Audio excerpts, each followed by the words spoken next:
Hi, everyone. I'm Mara Webster with In Creative Company, and thank you so much for tuning into one of our talks today. We are a year-round talk series bringing you the best creative voices across film, television, and theater. And today I'm so thrilled that we're joined by the wonderful Joshua Feldman, who is a writer and creator. You may have seen his wonderful show on Sundance TV, This Close, which he wrote. And I wanted to start by asking you a little bit about your experience in coming into the entertainment industry as a deaf writer and as a deaf creator, because I know that there's been a lot of obstacles, and prior to creating your own show that you were trying to get staffed as a writer's assistant and trying to get crew positions, but rather than people having a conversation to figure out what accommodations they would need to make, how they would need to set the work environment to work with you collaboratively, that people just have been very closed off to the idea of that, and that's been a really big problem, which in part led to the creation of the show. And I just wanted to ask a little bit about what that experience was like, kind of going through that, and whether there was anybody along the way who tried to work with you in that capacity, or if it was just a case of there were just never any jobs available to you. Really, I arrived in Los Angeles almost 10 years ago. And I realized looking back that I arrived really with a naively thinking that I could just make it work, right? And I did eventually make it work, but after many detours. So when I first got here, luckily I got an internship with television writer and producer, and did a lot of work for him. And that led to opportunities where I could read scripts for development, for executive development. And so after I did that, I was hoping to do more, like more doors would open eventually, but the experience of working with a deaf person was so new to the few people that I had already worked with that they really like logistically didn't see how it would work or how it could work. I had somebody tell me, yeah, well, hey, I'm not too sure that you can actually work well in a group setting, because most television writing rooms are very collaborative, like 10 to 15 people that work together in a room. You know, they talk over each other, you know, so like they brainstorm that way. And so one guy I was talking to said, like, I'm not sure how that would actually work. I just don't know. And I realized, like, of course that they wouldn't know because they're not deaf themselves. So really it would be up to me to explain to them how it could work. Mm-hmm. So, but of course, like that requires more meetings with people. And for a few years, I didn't have much luck. It wasn't until I met somebody by the name of Shoshana Stern. She was an established actor in Hollywood, and she knew a lot more people than I did. And she actually knew somebody that was already a showrunner. And so she thought, hey, why don't I just put a good word in for you, Josh? No problem. And so that showrunner was like, no, thank you. Even though, you know, they were running a show about deaf people, ironically, she just wasn't comfortable, you know, having a deaf writer in the room. They just writing about deaf topics, I guess, I don't know. But I realized that, wow, I'm really gonna have to make my own way. I knew that I had to break down doors on my own and show people how it could be done, because I couldn't ask somebody to help me do it if they didn't have my lived experience as a deaf person. So that was when Shoshana and I thought, hey, why don't we just go ahead and make a web series on our own? So it's kind of sort of like a calling card, so to speak, you know, like show, not tell kind of thing. So luckily that web series got a lot of attention, and we went to Sundance Film Festival with that web series in 2017. Because of the eyeballs at the festival, we got the opportunity to pitch that show as a full half-hour television show when we got back to Los Angeles. AMC bought the show for their new streaming service called Sundance Now. And so I definitely did not expect that to be my first writing credit ever, that it would be for my own show that I created. I mean, I really always expected to work my way, climb the ladder, so to speak, you know, learn in the writer's room, get the experience from them. But I actually had to take my own path, which led to my very first television show. Mm-hmm. And I love the creative relationship that you and Shoshana have together, and the fact that, you know, you were both going out of your comfort zones, in that she was writing for the first time and you ended up acting for the first time. And as a writer, what was kind of interesting to you to be able to pass along to her in terms of your skill set and the tools that you wanted to be able to share with her as you wrote the scripts together?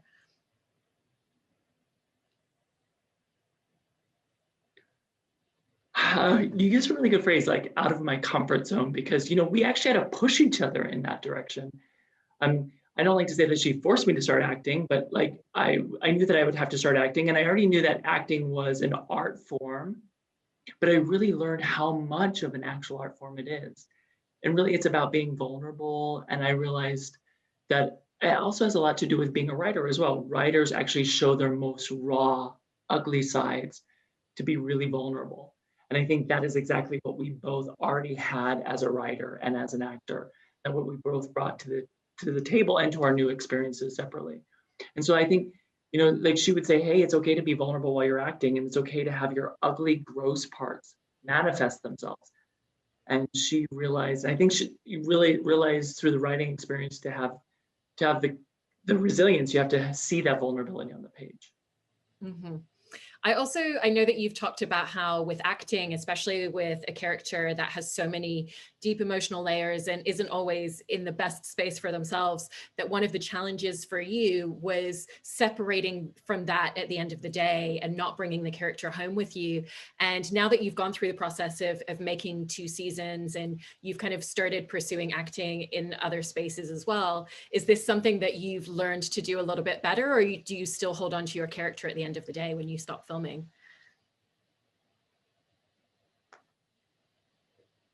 Well, because that was my very first time acting, I think that was a big, big, steep learning curve. I realized that you actually have to leave the work at not at home. I was going to say leave the work at home. You have to leave the work on set, leave the work at work. And to become a character, you really have to breathe and eat and sleep as a person as well. So like I definitely didn't do that well in separating my work and my personal, my home life at first. But I think like it takes experience, it takes time. And I mean, I really don't think I would bring my work home with me anymore. I guess we'll see with my next role if that actually is true. Yeah. And when you were making the show as a web series, one of the things that you did was a Kickstarter campaign. And, that's something that a lot of creators, a lot of filmmakers, a lot of producers are often having to do, for the first time, or kind of learning what those tools are. And it's so specific in terms of how you connect with an audience and how you start building an audience through fundraising and how you convince people to invest in your project in that way. What were some of kind of the unique challenges and things that you really learned from that experience that you would utilize if you ever did a fundraising campaign like that again?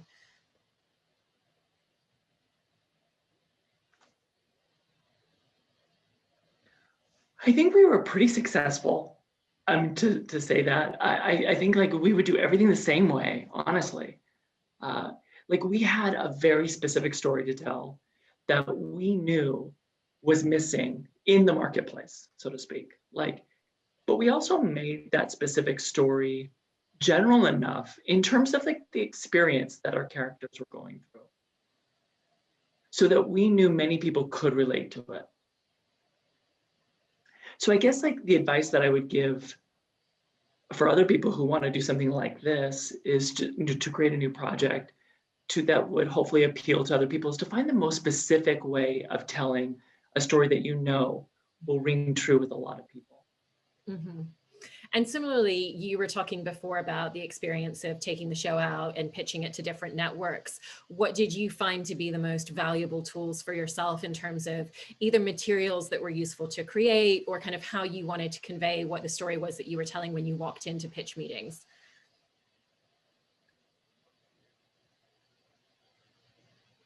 I'm so grateful that we had the web series already formed and made, because I can't even imagine going into a pitch room without that web series in our pocket. Like usually, like I'm usually the very first deaf person that these hearing people have ever met. So whether it's in line at Starbucks or in a pitch meeting, I'm the first deaf person they've ever met. So it does take some getting used to, right? So I can imagine that if I went into a room to pitch a television show that they hadn't seen that web series before, it'd be hard for them to imagine what I'm talking about, like what I'm actually pitching. But because they already saw the web series, they could already have like a baseline, so to speak, to begin with. So I could then go deeper into my deaf experience without worrying about like, will they actually be able to visualize this in their heads? So I definitely would try to make a visual calling card, again, for the next show that I pitch.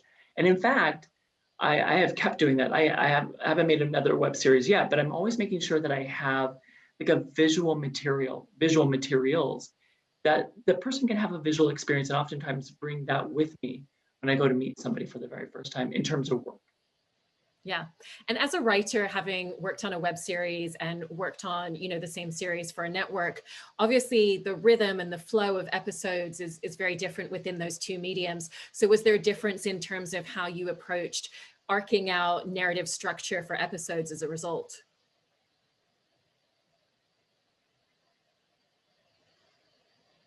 Well, with the web series, we had like only 5 episodes, and each episode was probably 4 to 8 minutes roughly.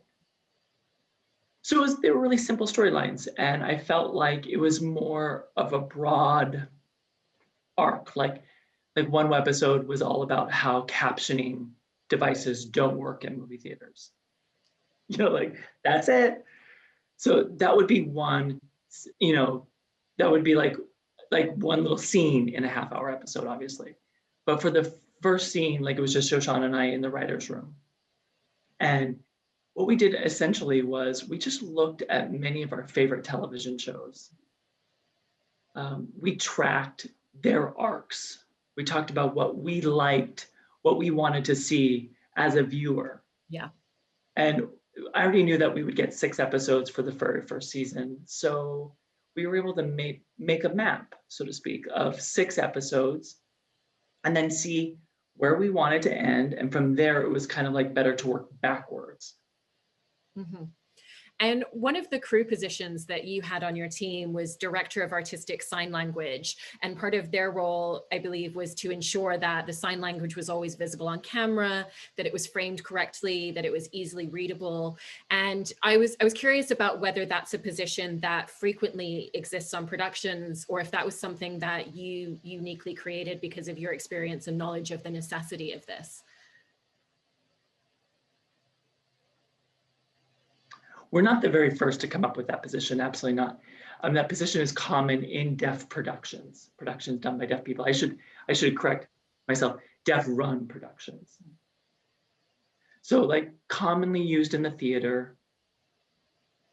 Because, well, I should back up just a little bit. I should tell you as a deaf audience member, my number one pet peeve is when I see deaf characters on television and I can't understand what they're signing. Like I can't understand them because the camera, whoever's holding the camera or the director doesn't know sign language and so isn't framing it right, or the editor doesn't know sign language. So that's why we hired this particular person, that particular position, to specifically watch the framing or the shot to make sure that the sign language was clear and that it was accurate. And I always told myself that I thought that position was probably one of the hardest of all the positions, because they have to look at every single line for the entire episode, for every scene. Like, I think that's probably the hardest job. Like, also responsible for translation too, because our scripts are written in English, and then they have to be translated into American Sign Language. And so some characters are learning sign language, some characters are using the wrong sign, and all of that falls into the lap of this particular position. It's a big job. Yeah. And unfortunately, so often when we see deaf characters on screen, they don't tend to be the lead in a story. They tend to be a guest appearance in a show that comes in and they're there to teach somebody something about themselves. They're not given agency. And one of the things that is so beautiful about the way that you write characters is there's so many rich and nuanced layers to them and so much emotional complexity, which, should be the case with every single character regardless, but in this instance as well, it means that your characters are existing within the deaf community, but they're not centered around that being who they are. It's not their personality. It's not the family that they grew up in. It's just a part of their day-to-day existence and their life. And so I wanted to kind of just ask you about the experience of getting to write characters that had that agency and that complexity, which all characters should have the opportunity to have within storytelling.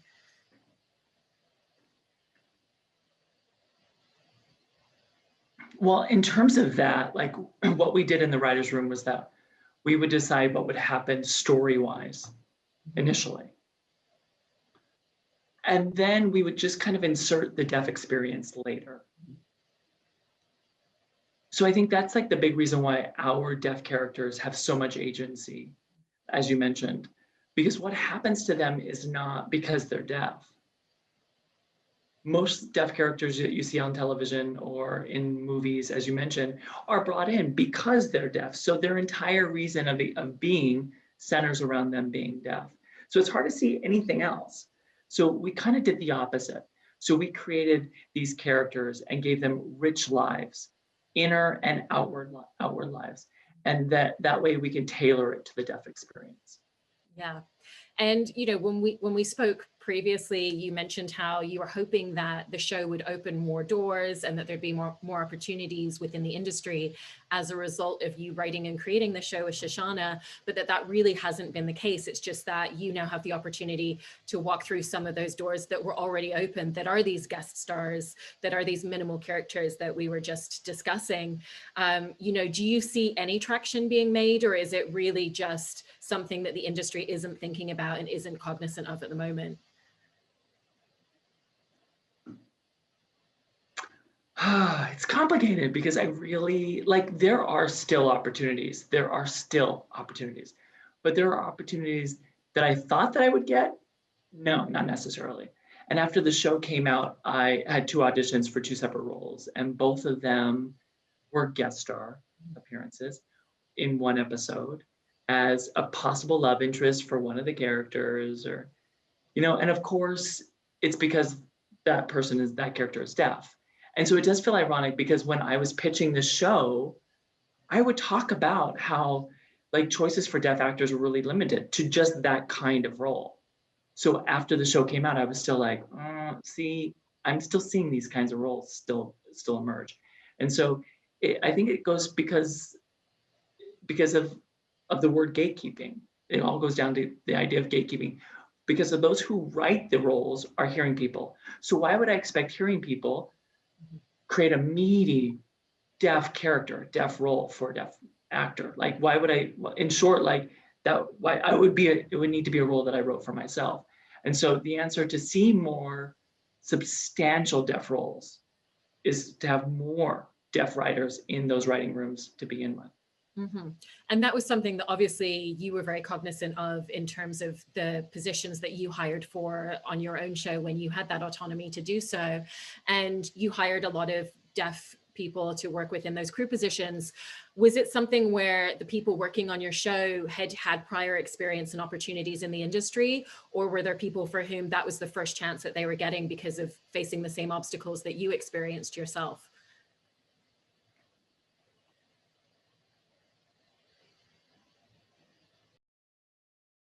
So we had about 15 to 20% of our crew deaf or hard of hearing.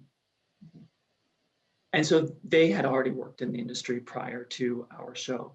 But we were hoping for a higher number. Like, we actually wanted to start a shadowing program where we could actually pair, you know, deaf people with hearing people who have experience working in those positions. But unfortunately, we couldn't make that happen for legal reasons and all that other stuff. But I really think that to set a better precedent going forward for more deaf people to work in crew positions, we really do need to find a way or create a program for them to gain the experience they need, because it's so hard to convince somebody to build a crew with people who have no experience, you know? Yeah. And one of the things that you have faced as well is figuring out when you can push back on notes as a writer, you know, particularly when it is something that you're writing that is speaking to the deaf experience. And I know that you're working on some projects right now and have had to learn to push back. And it's something that has been a bit of a journey and a bit of a process. And I think is for any writer, because there's a power imbalance between the person giving the notes and the person receiving them. And so I wanted to ask you a little bit about what that journey has been like in terms of figuring out the ways that you can kind of give more of a voice and push back when there are notes that just don't make sense for the scripts that you're writing. That's tough. Like, with this close, we had a total about 10 episodes. Oh no, I'm sorry, 10 executive producers, excuse me. 2 out of the 10 were deaf, Shoshana and myself. So when we would get notes about the deaf experience and we would try to push back, we would be outnumbered every single time, 2 out of the 10. So we oftentimes would have to fight for it, explain why this was right, explain why we as deaf people know what we're talking about. And it felt really, really weird because I think throughout the very first 2 seasons, what we did was pick and choose our battles. Because we knew at the end of the day, I'm so grateful to have a television show, yes. But at the same time, after 2 seasons of making that show, I realized I shouldn't have felt so grateful for it, right? Like I should be allowed to tell my experience the way that I have lived my experience. So I'm going to take that knowledge, that learning experience with me into my future projects. Because if there's a note about the deaf experience, I'm going to stand my ground compared to what I did before on this close. Yeah. On a separate note, I wanted to ask you about your process when it comes to writing comedic moments, because one of the things that I love so much about your writing is the way that you write comedy that really comes from the story that's happening and comes from the character's experience. It's not necessarily even that you're looking for a punchline moment at the end of a line. And so I was really interested in the way that you craft that out so delicately, and if you have a way of kind of sitting there and seeing what's working in terms of the comedic rhythm as you're writing scripts. Like you said, it happens naturally because honestly, there's a lot of humor to be found in being deaf. Like yesterday, I was at the dog park and somebody was trying to talk to me through their mask. And obviously I can't read their lips when they're wearing a mask. And so by that person pulled their mask down, and then I was like, okay, I need to back up because you're now pulling your mask. So we do this weird song and dance, so to speak. And that happens all the time as a deaf person. So it's not like we have to build in some comedic notes or something that would probably make it feel unnatural. But the comedy comes from really things that happen naturally. And comedy can be found in miscommunication or the attempt to communicate, the attempt to understand. I think that goes beyond the deaf experience, really, which is why so many people can find that so funny. Yeah. I also loved discovering that you hired a dog that had been in show business that retired because it was deaf to work with you on the show. And just wanted to ask a little bit about the way in which even an aspect like that, which most people wouldn't think of, was such an important detail of authenticity to bring forth. Well, that actually was fate, kismet. I mean, how it happened. We knew that character would have a dog for sure. So of course, excuse me, we had a casting agency who reach out to a cast of dogs, and so we were given several choices, and then the casting director was like, this particular dog just happens to be deaf, and we were like, done. That's the dog. We have to have that dog. It's just that's gonna have to be. So it's not that we went out looking for a deaf dog, but our favorite dog just happened to be deaf. Yeah. Separately, you touched on this a little bit earlier about the experience of watching movies and how people aren't always cognizant about making sure that the sign language on screen is readable. And I wanted to ask you about your experience as a consumer, as an audience member within the industry, and even just in terms of attending film festivals where closed captioning often isn't available. Advanced screeners to films are a very common thing in the virtual space right now.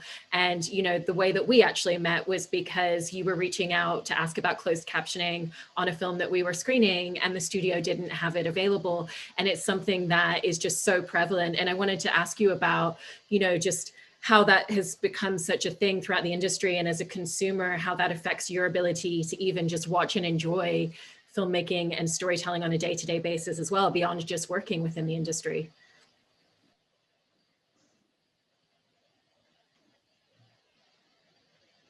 Yes, accessibility is something that I've been thinking about since I was born, because I was born deaf, so it feels like it's very second nature to me.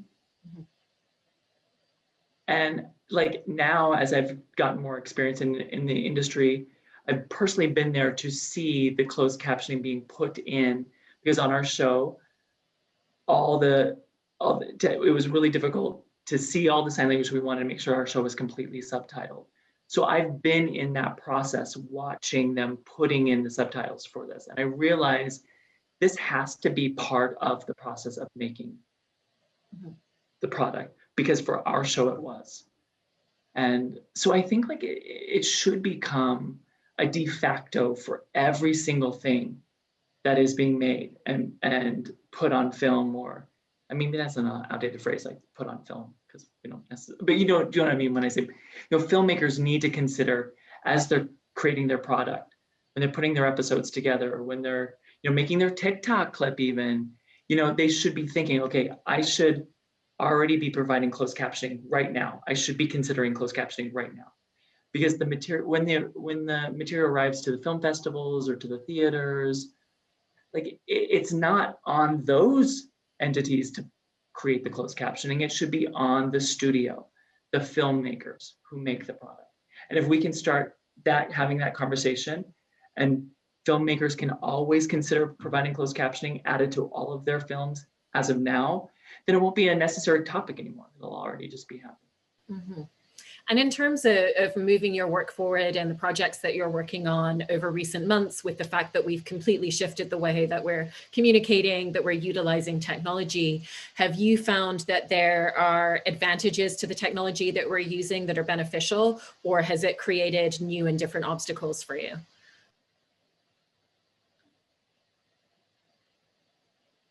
It's interesting because this is like a weird time to live in, right? Obviously, everybody's at home now.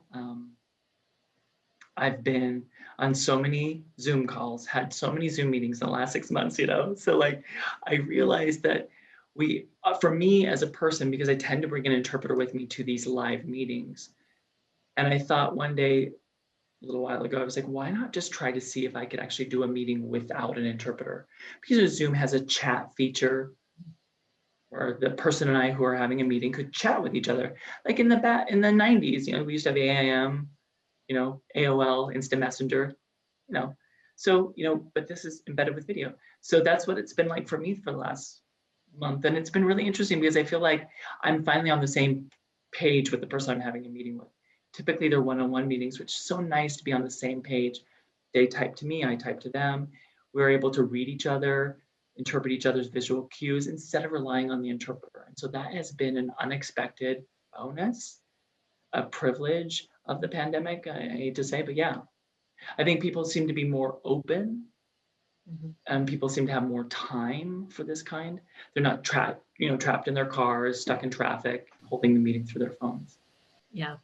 And in terms of writing and creativity, have you found this time to be more conducive in terms of writing, or has it been harder? Because on one side, we have more time than we did before, but on the flip side to that, it just feels harder to concentrate with everything that's going on around us day by day. Yeah, some days are easier, yes, than others. I think what I'm personally trying to figure out right now as a writer is, do I include the pandemic or not? Like, whatever I'm writing now, do I include it? Or is it the world that I'm creating, whether it's something that I'm writing, is it in like some kind of alternate reality?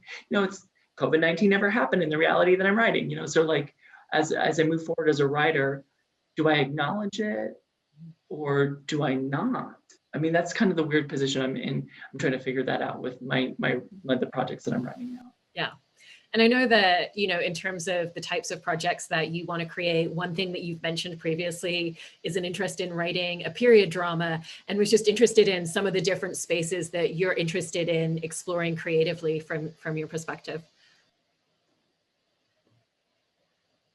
Yes, I think, deaf people have been around for a long time. It's not like we just popped into existence like 20 years ago. Like, I think it would be really interesting to go back in time and see, where deaf people used to be. What kinds of struggles did we have? Was it easier? Was it harder? I think like a period drama with deaf people would be really, really interesting. Yeah. I agree. And I want to thank you so much for sharing your experience, not just in writing this close, but in the industry as a whole. And I hope that we reach a point where we don't even need to have conversations like this anymore. Fingers crossed. Thank you so much, Josh. Thank you so much for having me. Stay safe and stay sane.